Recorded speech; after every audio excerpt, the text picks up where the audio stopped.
caminhavam longa distância, um sol escaldante, e era costume na época dos judeus, quando chegavam em casa, tinha uma bacia de água, onde as pessoas que chegavam podiam refrescar os pés, um alívio quando adentrava na casa, um viajante chegava, era um alívio poder deitar os pés sobre essa vasilha de água e assim ter esse refrigério para continuar a sua caminhada. Essa imagem também, ela remonta à cerimônia do lava-pés, quando Jesus, observando a fala dos discípulos em torno de quem seria aquele que iria assumir o primeiro lugar, quando de fato Jesus assumisse o reino dos homens na concepção dos discípulos, e ele, ao observar essa conversa, adentra a casa onde os discípulos estavam, pega uma toalha, um pano, coloca na altura dos rins, como se escravo fosse, porque para as pessoas que tinham escravo, era eles que faziam isso quando chegavam em casa. Coloca na altura dos rins e começa a lavar os pés dos discípulos, ao que Pedro fica extremamente chateado e vai questionar Jesus, que estava fazendo daquela forma, dizendo: meus companheiros estão sendo ingratos, Senhor, nunca me lavareis os pés. E Jesus fala: se tu não lavasse meus pés, se não permitir que eu lave seus pés, você não toma parte de mim. E Pedro vai dizer assim: então não lave somente meus pés, lave o corpo inteiro. E Jesus vai dizer: quem quiser ser o maior no reino de Deus, quem quiser estar nesse estado pleno de felicidade, quem quiser estar numa posição de fato de destaque, que seja servo de todos, já dando para nós uma referência do que seria essa felicidade. O que é essa felicidade de humano? Porque a felicidade de gato é outra, tá? Estou vendo que vocês estão olhando o gato aí, né? A felicidade do gato é outra, diferente. É só, de fato, a finalidade dele é só procriar, manter-se vivo, né? É alimentar-se e dar continuidade. A felicidade de gato é de uma forma, mas a de humano é outra. A dele é só sobreviver e procriar, que é para dar, e ele fica bem feliz, né? Se tiver alimentação, se ele puder procriar e perpetuar, ele está cumprindo a finalidade dele. Mas a de humano é bem diferente. Quem está no reino dos homens é diferente a felicidade. E é essa reflexão que a gente precisa trazer nessa noite de hoje. A gente precisa pensar, como a Beth já iniciou a fala aqui, quando nós pensamos nessa palavra, a gente tem muito equívoco de pensar o que é a felicidade. Ela até mencionou, a gente confunde muito o estado de alegria, que é uma emoção, um contentamento, com a felicidade.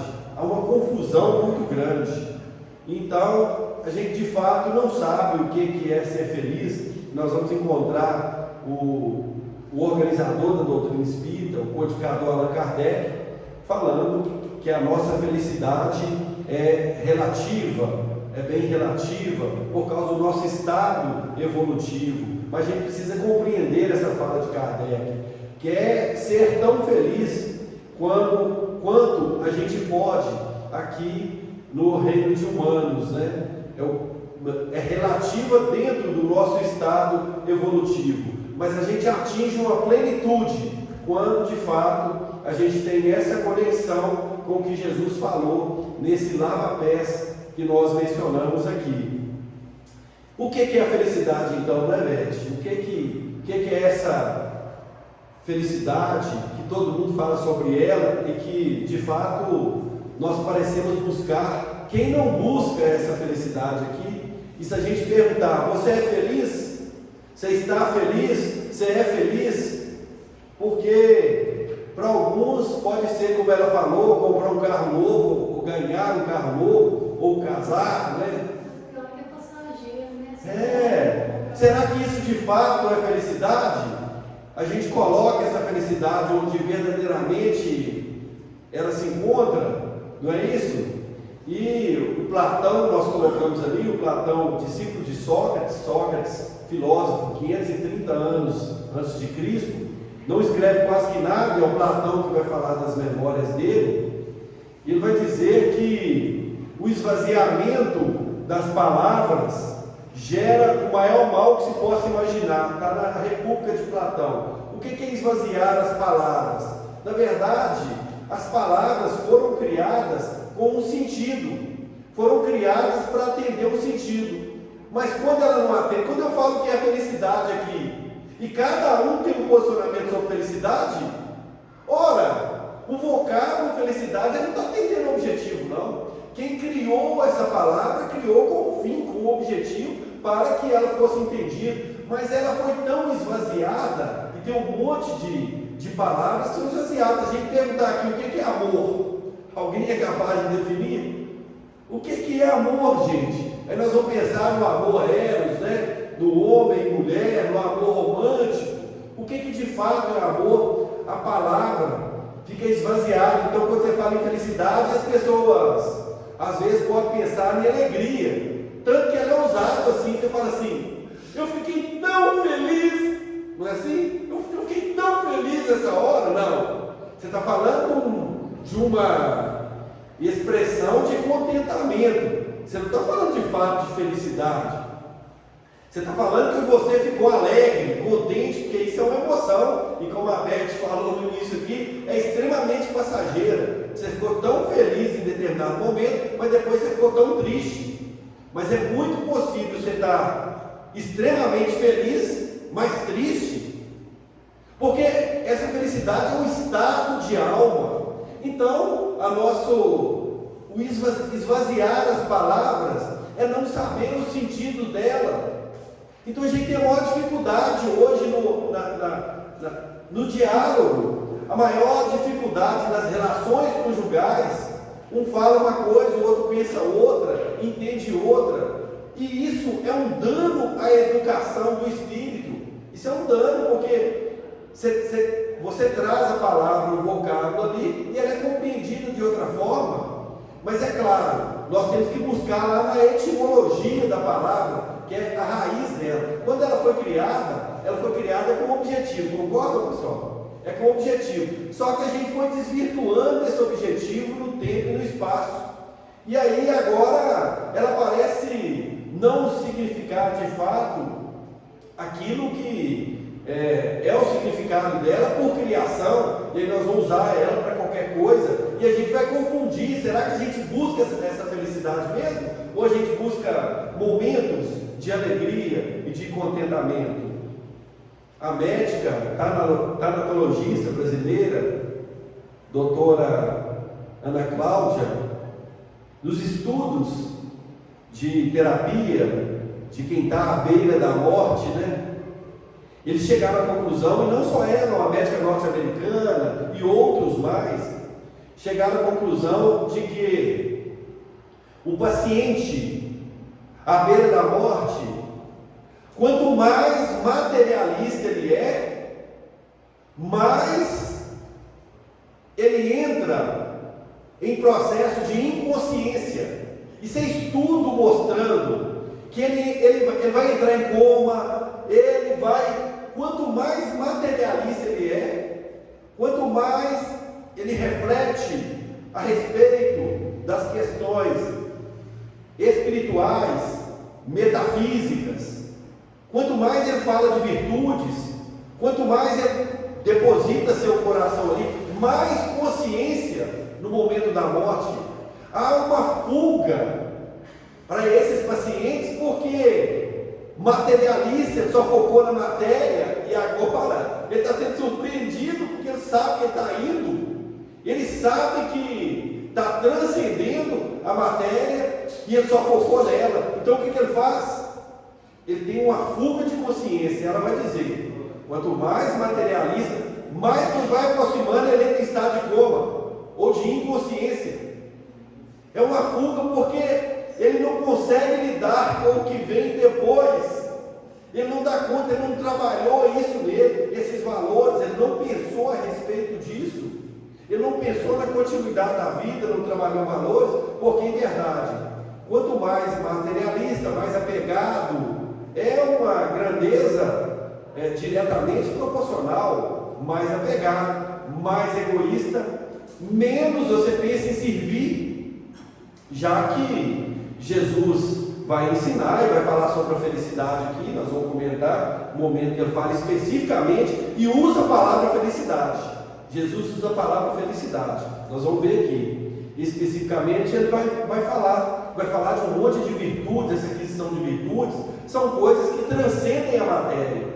Então, os tanatologistas, eles chegaram a essa conclusão com diversos estudos. Quanto mais materialista, mais você vai entrar em estado de inconsciência no momento da morte, com a possibilidade de estar perfeitamente consciente, aguardando o desencarne, mas você vai entrar em coma, você vai fugir da consciência, porque de fato você não tem preparo mental. Então, entender o vocábulo e sentir, saber o que é e de fato buscar, vai fazer uma diferença.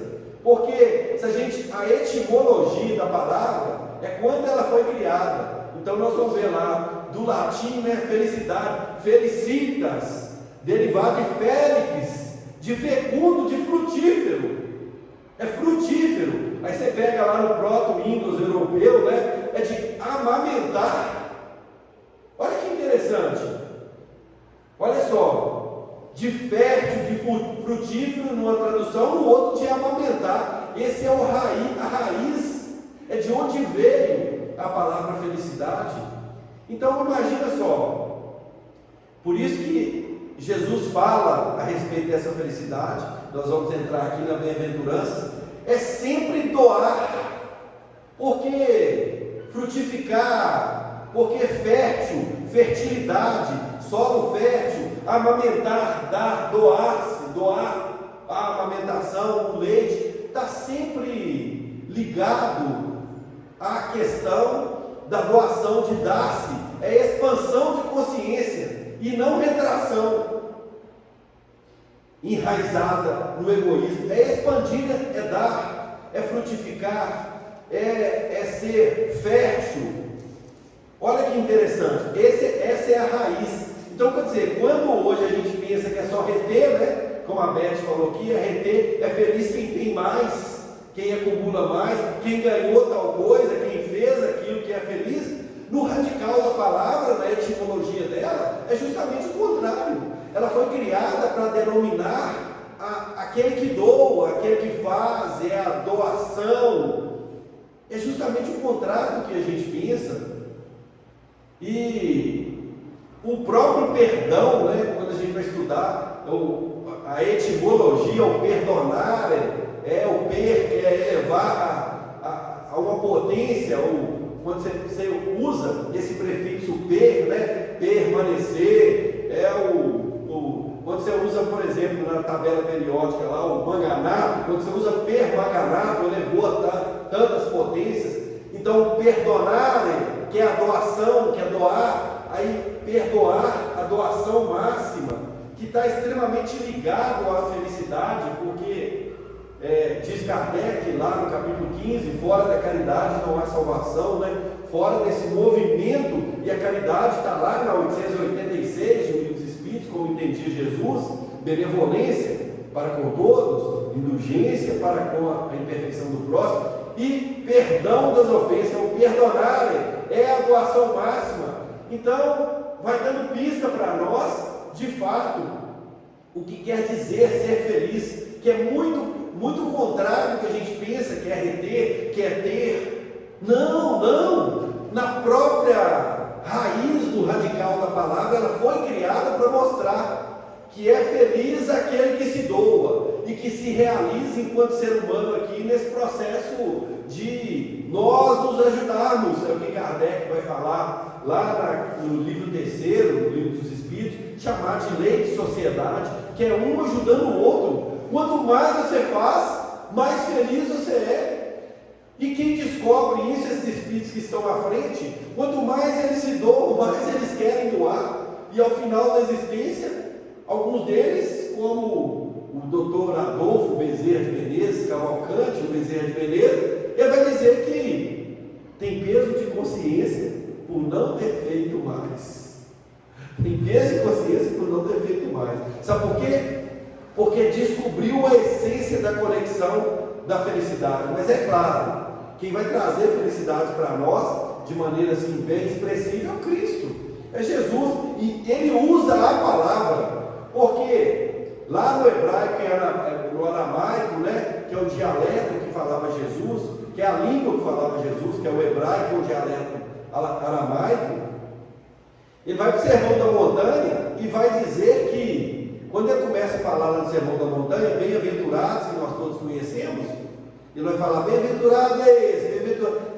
A tradução é dessa forma, ipsis verbis, é feliz. Ele está falando assim, é feliz aquele que é humilde, é feliz aquele que tem brandura no coração, é feliz aquele que tem pureza no coração, que é pacífico, que é justo. São 9, eu não coloquei todas ali. Ele vai cantar do monte. Se você quiser equilíbrio na vida e felicidade, de fato, você vai buscar essas virtudes, esses valores, e portanto tornar-se uma pessoa sábia, porque está em conexão com o Criador. Então ele vai falar, é feliz aquele que exercita a humildade, porque humilde, falar que a gente é humilde é complexo, né? Muito complicado, mas é feliz aquele que tem ânimo para trabalhar a humildade, que consegue identificar o porquê que ele está movimentando, porquê que ele opera na vida, porquê que ele toma as decisões, e fala, nossa, isso é manifestação minha do orgulho, que ele consegue identificar e começa a trabalhar a humildade. Jesus vai falar assim, bem-aventurado, não é os pobres de espírito, salvo engano, capítulo 7 do Evangelho segundo o Espiritismo, bem-aventurados os pobres de espírito, e sempre tem uma recompensa depois, porque deles tal, deles é o reino do céu, deles é isso assim, essa. Ele sempre vai falar isso. Então, o que Jesus está falando quando ele fala bem-aventurado? É feliz aquele que tem ânimo de encontrar a humildade, que é justamente o contrário do orgulho, né? Que é a exaltação da própria personalidade, porque em qualquer lugar que ele estiver, ele vai trabalhar com tranquilidade, ele vai movimentar com tranquilidade, ele vai procurar servir a todos. Ele sabe o lugar que ele está, e ele não se sente melhor nem maior do que o outro, não sente. E ele cede a vez para o outro, porque não tem problema. E ele também não acha que ficou preterido, ele não é suscetível de muita birra, não tem alto grau de suscetibilidade, mineiramente falando, ele não milindra muito, não tem muito milindre, né? Tem muito milindre, ele não é muito sistemático. Você já ouviu falar essa palavra, gente? Sistemático? Sistemático, extremamente orgulhoso, porque está preso num sistema, e ai você, se você mexer em qualquer coisa fora disso, porque esse sistemático não está na bem-aventurança. É feliz o pobre de espírito, que é humilde, é feliz, ele não está em sintonia com a bem-aventurança, ele não está. Agora, nenhum de nós aqui, a maioria de nós, né, não vou falar nenhum não, tem alguns espíritos novos, reencarnados aí, mas nós temos essa virtude consolidada em nós, não? Mas a gente precisa ter consciência disso e ter ânimo de buscar esse movimento de humildade, porque a vida tem muitas maneiras de trabalhar com a gente, nós podemos ter certeza disso, muitas maneiras, e à medida que a gente vai numa manifestação de orgulho e vive dentro desse processo de orgulho, sem perceber o tanto que a gente precisa trabalhar a humildade, a vida ela muda de uma hora para outra. Olha o Espírito Emmanuel, que era esse benfeitor aí, guia espiritual do Chico Xavier. Ele conta algumas reencarnações dele a partir da obra há 2000 anos. Então ele vai contando algumas reencarnações dele, vem a obra Renúncia. Depois, numa das obras, o nome dela é 50 anos depois. Ele vai contando a trajetória dele. Um homem que teve várias reencarnações na magistratura, foi juiz em várias reencarnações, entendia de lei, estava sempre laborando. Na última que ele conta há 2000 anos, ele era um senador, ele estava até acima disso, julgava processo, aquele negócio todo e tal. Mas esse teatro de operações, estando encarnado, não favoreceu o trabalho dele no movimento de humildade. Aí a vida vira de uma hora para outra, e ele vai contar a história. Depois desses 2000 anos, ele conta 50 anos depois, porque ele reencarna 50 anos depois, é o nome da obra. 50 anos depois, que na verdade, aí ele não vem mais no poder. Agora ele é o que, gente? Escravo. A vida vai trabalhando com a gente, vai virando, para que a gente se torne bem-aventurado, porque nós estamos fadados ao crescimento, nós estamos fadados à evolução. Então a vida é pedagógica para nós. E ele vai falar: bem-aventurados os que são os brandos, né? Os brandos, os pacíficos, né? Inclusive vai dizer assim: os brandos possuirão a terra. Os brandos e pacíficos. A terra regenerada é local de espírito brando, brandura. A gente é bravo, né, meu? Mas a terra regenerada, gente, nesse movimento de regeneração, a gente não quer levar desaforo para casa, né? Ou a gente fala assim: não, eu tenho meu temperamento, né? Aí eu não consigo, toma lá da cá. Não, eu fico tranquilo, se não mexer comigo, não é assim? Não, aí eu fico tranquilo, respeito todo mundo, mas não vem não, eu não levo desaforo para casa, não. Mais ou menos assim, né? Que o meu temperamento, tem alguém com temperamento assim, gente? Meu temperamento falou, eu não vou, é na hora da resposta. Aqui não, né? Meus espíritos já estão evoluídos aqui na casa do caminho, então não tem gente com esse temperamento. Mas, e a gente ainda coloca a responsabilidade do nosso temperamento, né? O Kardec, no Evangelho segundo o Espiritismo, New Eden fala assim: o corpo não dá cólera àquele que não a tem. O corpo não dá cólera. Esse movimento nosso, que nós chamamos de temperamento, é do espírito. Detalhe: o espírito que construiu isso no tempo e no espaço, ao longo das encarnações. Você preferiu ser nervosinho, você preferiu dar o troco ali na hora. É preferência. Assim, e agora, como é que eu faço? Muda seu temperamento. Temperamento é moldável. É igual gosto. Minha netinha de 5 anos, a Lara, eu vou entregar ela as coisas. Eu falo: Lara, come aqui para você comer e tal. Ela fala: não, vovô, não gosto não. Eu falo: Lara, você já comeu isso? Não, mas eu não gosto não, só para eu chega. Você nem experimentou, Lara? Nós vivemos do que nós assimilamos, não é do que a gente come, não. É do que a gente assimila em todo sentido, psicológico e material. Porque o que a gente come, a maioria vai embora. Você sabia disso? Nas fezes, no xixi, a maioria. Algumas poucas coisas é que a gente assimila.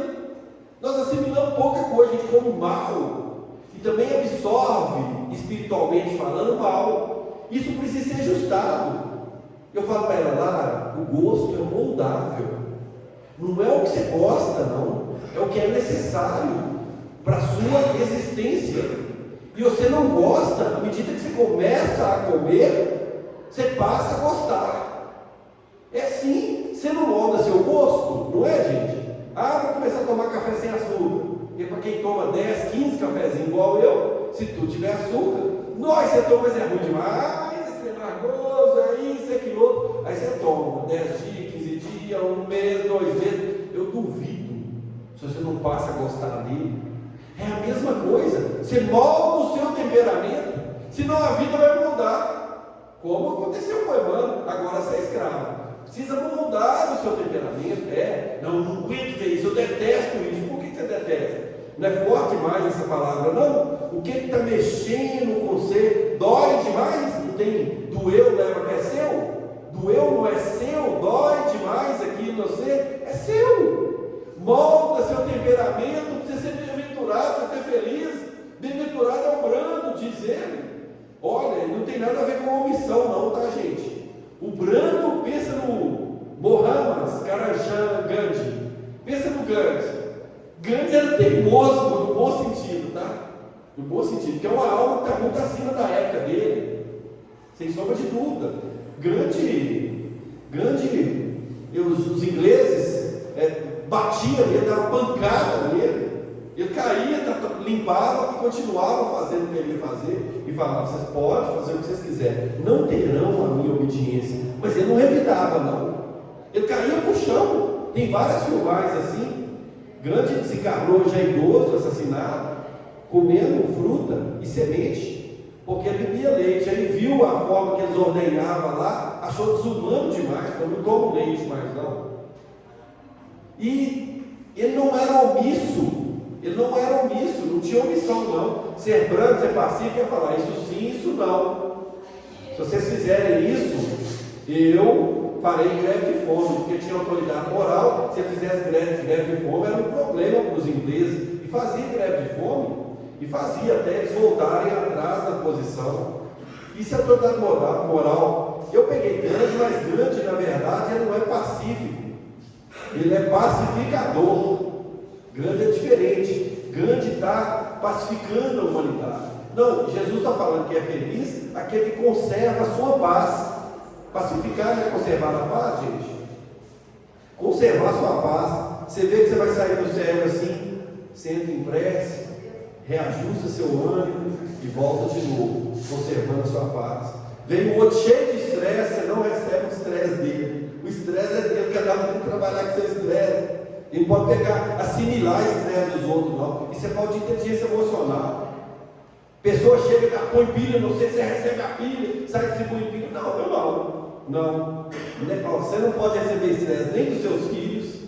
O estresse do seu filho, ele tem que trabalhar com ele, nem da sua esposa, nem do seu marido. Cada um trabalha com o estresse, com as situações que a vida vai lhe implicar. E para manter sua paz, para ser esse pacífico, a gente tem que ter essa dinâmica, manter o nosso equilíbrio, manter a paz o máximo que você puder, porque é bem difícil. Uma hora você está bem, outra hora você está ruim demais. É assim, né? Você acorda bem, um dia que você está radiante, no outro dia você está arrastando, você não sabe nem por quê. Se você voltar na sua consciência, de fato você vai perceber o motivo que fez a gente ficar em desequilíbrio. Mas é muito fácil desequilibrar, porque nós estamos em um mundo de provas e expiações, nós estamos com energias muito antagônicas, deletérias, pesadas. Então a gente assimila essas energias até por causa do nosso pensamento mesmo, e aí a gente entra em processo de equilíbrio, né? Conservar essa vontade, esse ânimo de adquirir essas virtudes. Todos eles falam, desde a antiguidade, desde os filósofos antes de Cristo, enviados pelo próprio Cristo, que é governador do planeta, todos eles falam essa busca, é se realizar enquanto ser humano. E ser humano não é o gato que passou aqui e todo mundo passou a olhar para ele, não, e desviou a consciência, e a atenção, né? Chamou a atenção, o gato, todo mundo olhando o gato passando aqui, não. É diferente de ser humano, é realizar-se enquanto ser humano, é adquirir virtudes, valores, sabedoria, ter consciência de si mesmo. É diferente de gato que quer sobreviver, procriar, continuar, perpetuar a espécie dele. É diferente. A felicidade que Jesus propõe é lá. É feliz aquele que é humilde, é feliz aquele que é brando e pacífico, é feliz aquele que é misericordioso, que perdoa. Por isso que nós falamos do perdonar, né? Doar é a máxima da doação. É feliz aquele que tem misericórdia, porque na medida da misericórdia que a gente vai receber também. E Jesus vai falar isso. Então, olha como que a nossa felicidade está ligada à nossa busca, nosso propósito. Ele dá a receita ali. Nosso ideal está ligado ao nosso ideal. Ele traz a receita da felicidade. Vai falar pureza de coração, né?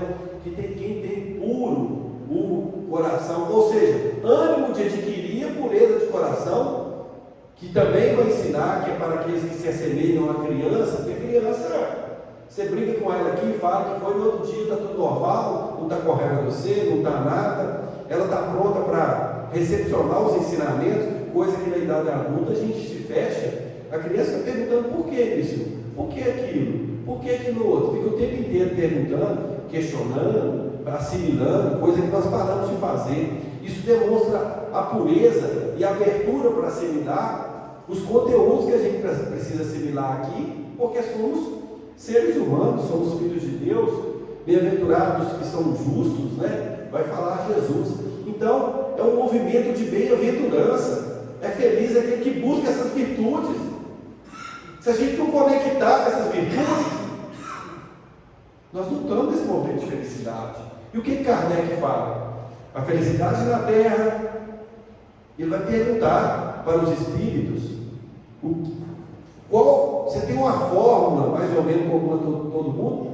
Pela pergunta de Kardec, é pergunta até material. Porque ele fala assim: olha, às vezes um tem demais, e se passa a faltar um pouquinho, fica triste demais, ele fica infeliz. O outro tem pouco, ganha mais um tiquinho, ainda continua com pouco, mas fica morrendo de felicidade, de alegria, de contentamento.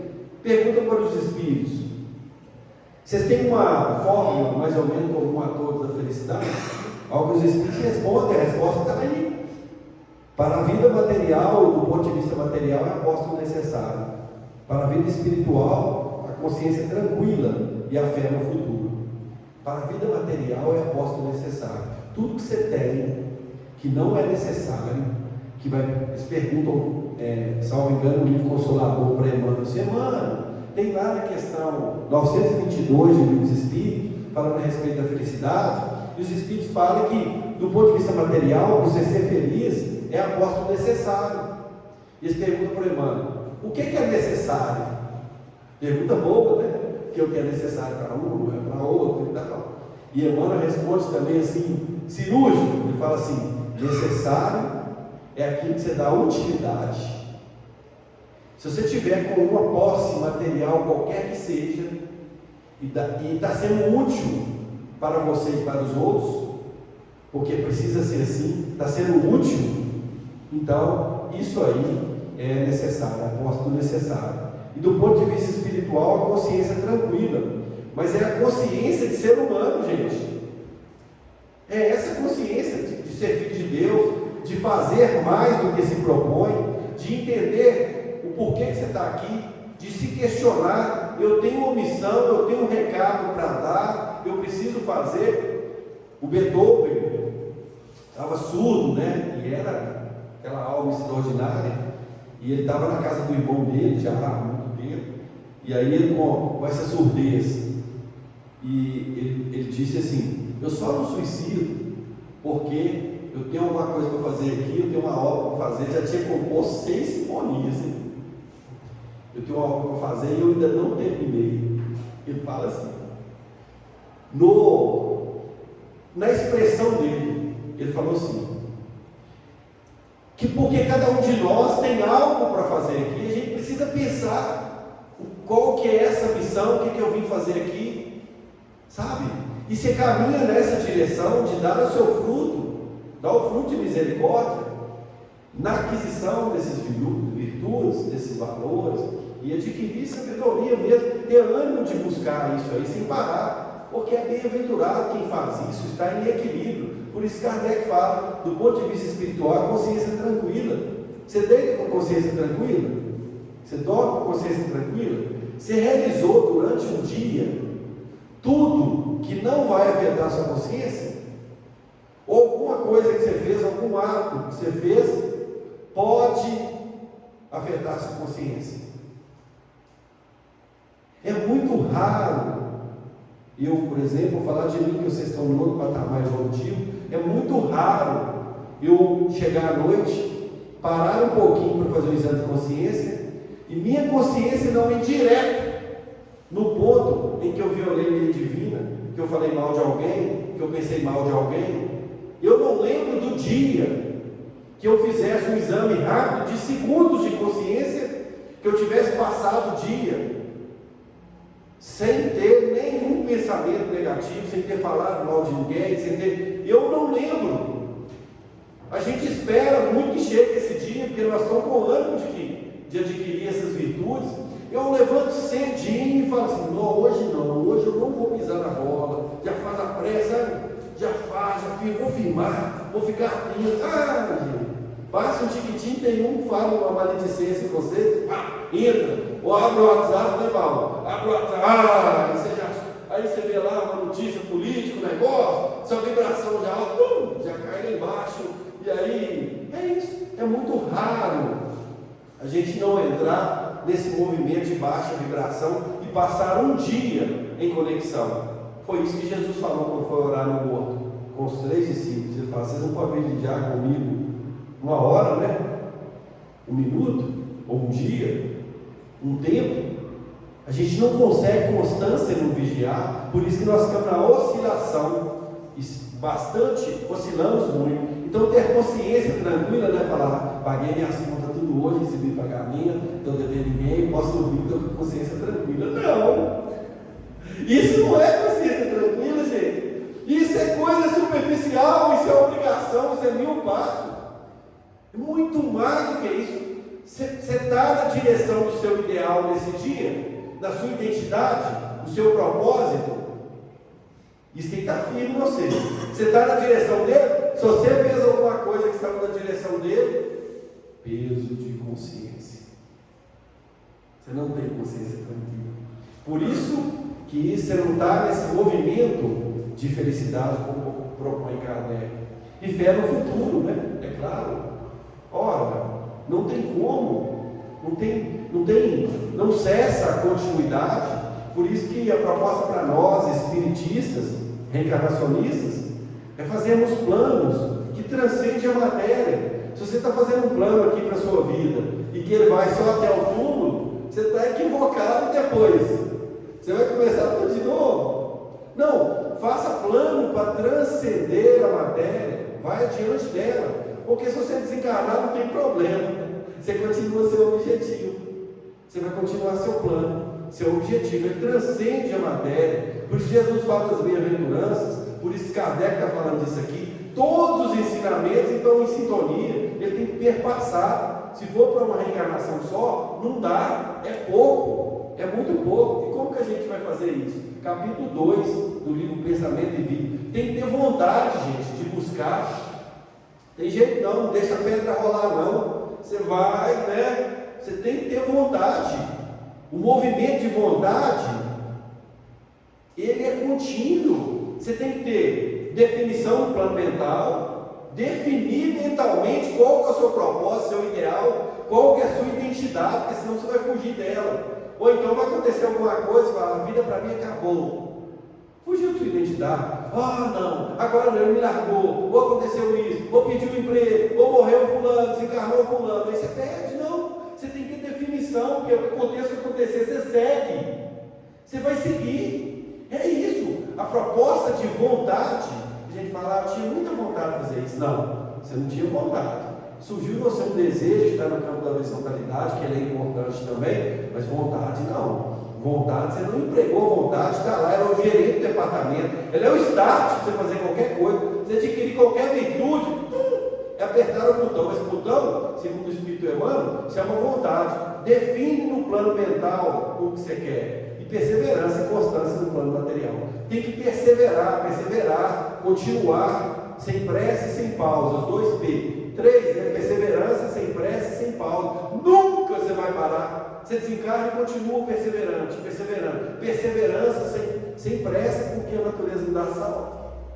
Você não consegue da noite para o dia, ninguém adquire uma virtude da noite para o dia, é preciso muito mais do que uma existência, são várias reencarnações para ela consolidar. Então é perseverança, você não para. É perseverança, sem pressa, e sem parar, sem pausa. E constância, que você voltar no seu objetivo constantemente, porque senão a gente fica socializando. A constância é você olhar e perguntar o que você está, por que você está fazendo isso novamente. Está dentro do seu propósito, dentro do seu ideal, isso é vontade. Porque senão, a gente fala, tinha muita vontade, na verdade você não tinha muita vontade, né? Você estava igual o filósofo Chaves, né, o mexicano, sem querer, querendo. Não era assim? Sem querer, querendo. Você não está muito querendo, na verdade, não. Você até quer, mas se tiver muito esforço, não é bom. Vontade, gente, é o start para você conseguir qualquer coisa. Fala assim, olha para mim, vejo os livros e fala, Senhor, eu vejo isso todinho, ainda piso na bola.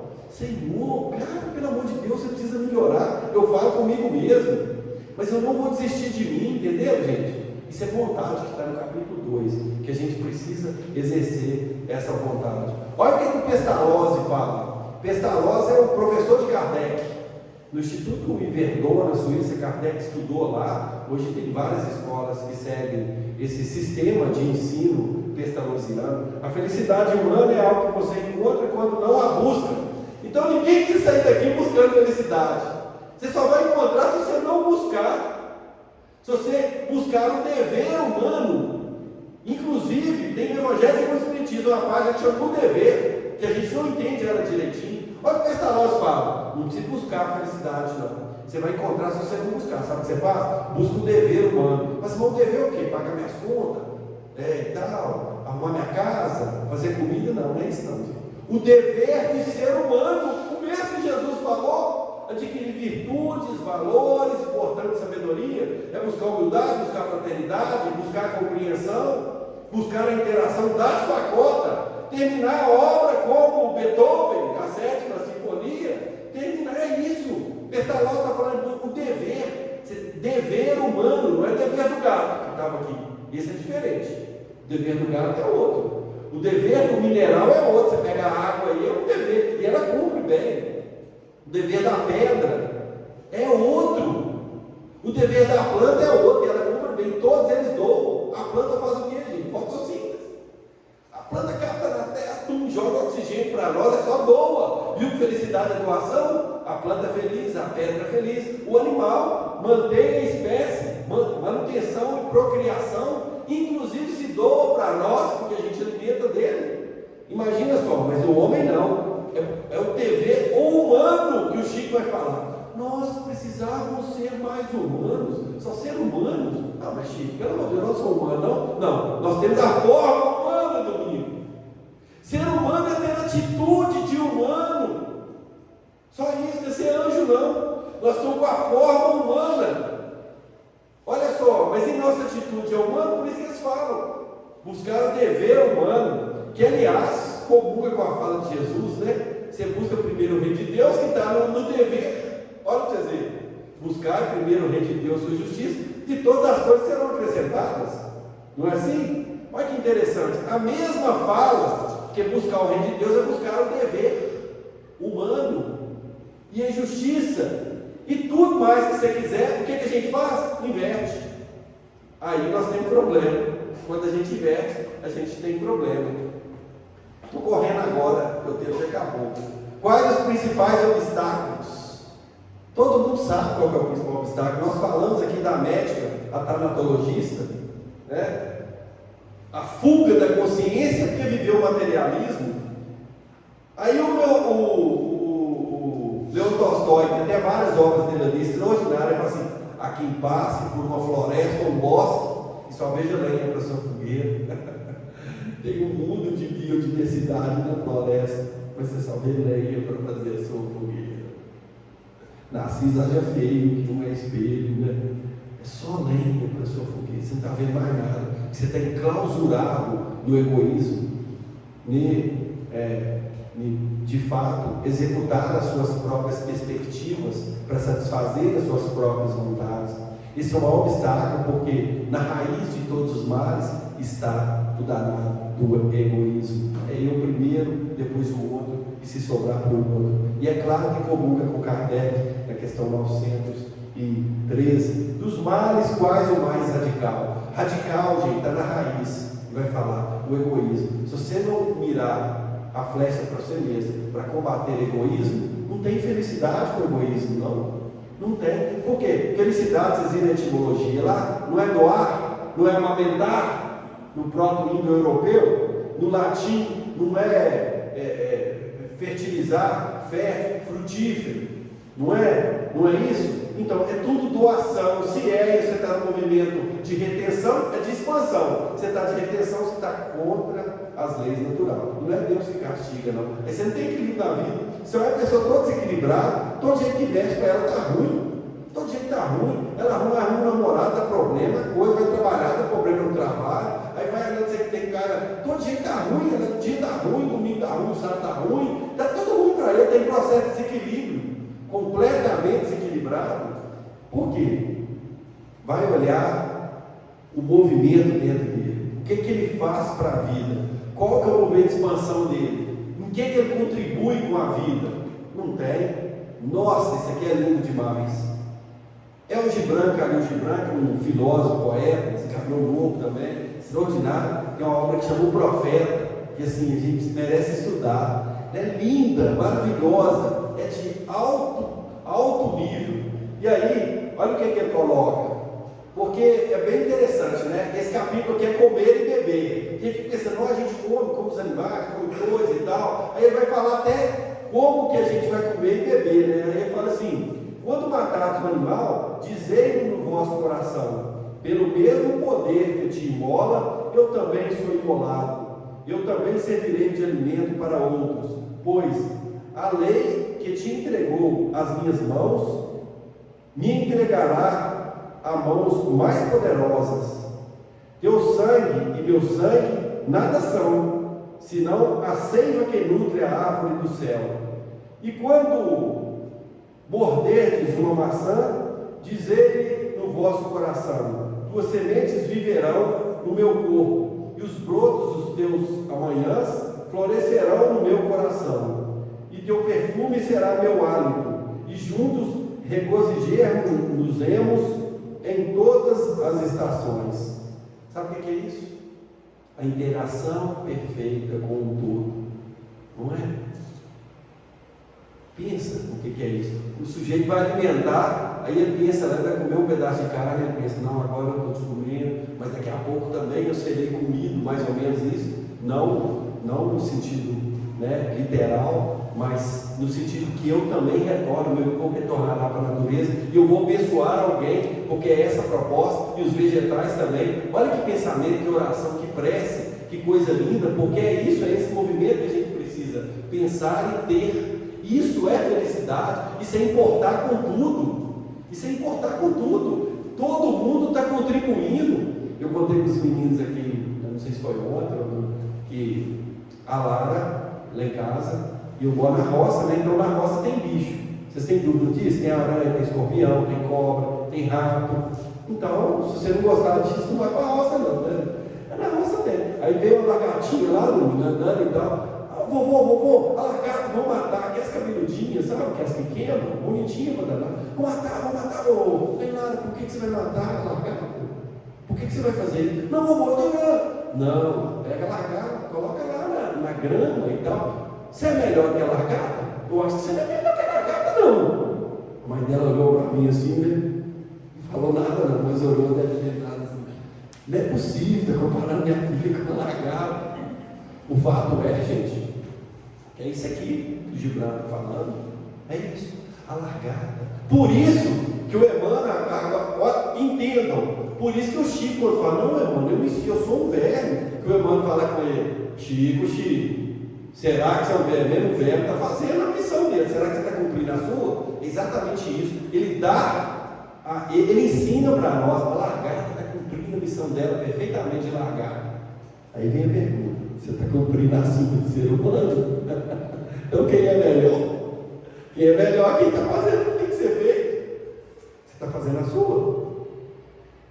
Quem é melhor? Quem faz o que tem que ser feito? E o marido? O marido vai chegar, o Robson falou que nós somos pior que o lagarto. É porque a gente precisa fazer aquilo que nós, enquanto seres humanos, fomos criados para fazer. E os outros seres da natureza estão fazendo. É isso que o Gibran fala aqui. Nossa, vai dar tempo, hein? Isso aqui é para retratar a tranquilidade, a consciência. Eu gosto dessa simbologia, sabe? Da pessoa que está feliz em conexão com a virtude. O ritual fundamental da mitologia egípcia, narrado no Bar do Todol, que é o livro da morte, né? O coração representa as ações da vida e é pesado na balança. Se for mais leve que uma pena, você é justo. Seu coração é mais leve que uma pena? Agora, se pesar mais que uma pena, aí você está mais ou menos enrolado, né? Seu coração é mais leve que uma pena, e com o coração é uma pena. Tira a pena lá e coloca. Seu coração é mais leve que uma pena, ele está assim, que o feliz é com o coração mais leve que uma pena. O que você está levando? O que você, sua colher é pedreiro pesa mais que uma pena? Você falou, vai levar sua colher pedreiro para lá. Ela leva mais, pesa mais que uma pena? Pesa, cara. Então você já está enrolado. Entendeu? Tudo que você achar que você tem, que você não tem, pesa mais que uma pena que é material. Agora, fraternidade tem peso? Amor tem peso? Perdão tem peso? Humildade tem peso? Tudo que Jesus falou, nada tem peso. É seu, você leva e a pena pesa mais do que ele. Aí sim, aí mudou a conversa. Olha que simbologia, que metáfora antiga, que coisa extraordinária. Se pesar menos do que uma pena, e é só virtude, é só virtudes do Espírito. Bem rapidinho, estou encerrando aqui com essa fala aqui da obra Paulo Estevão, né? Que também é extraordinária a fala de Paulo, né? Antigamente eram os meninos, até no trato com a revelação. Agora, porém, os varões e as mulheres de Israel atingiram fala dele para mim, a condição de adultos do conhecimento. O Filho de Deus trouxe a luz da verdade aos homens, ensinando-lhe a misteriosa beleza da vida com o seu engrandecimento pela renúncia. É isso, é uma misteriosa beleza da vida, e você engrandece quando você renuncia a um monte de coisa que você deseja. Aí você vai para o movimento de vontade, renuncia aquilo e engrandece. A misteriosa beleza da vida, você tem conexão com o Criador. Portanto, você caminha aqui sendo tão feliz dentro da nossa perfectibilidade ou imperfeição, quando a gente pode. Que Jesus nos abençoe e nos ampare.